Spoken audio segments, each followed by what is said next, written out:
Mobile का वो ठीक Bismillahirrahmanirrahim. Dear viewers, in this video we shall learn about direct, indirect, that is called narration. English language has two ways to narrate the spoken words of a person in speech.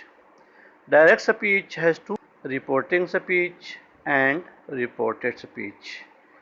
Uh, he says is reporting speech, I am ill is reported speech.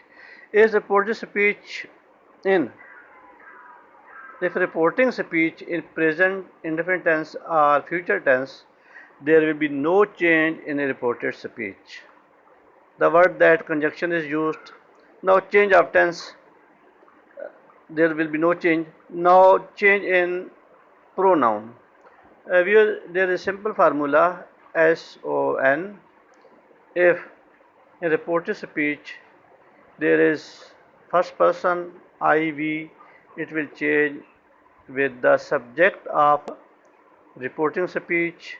If there is you in the reported speech, it will change with the subject of reporting speech. There is he, she, it in speech, there will be no change.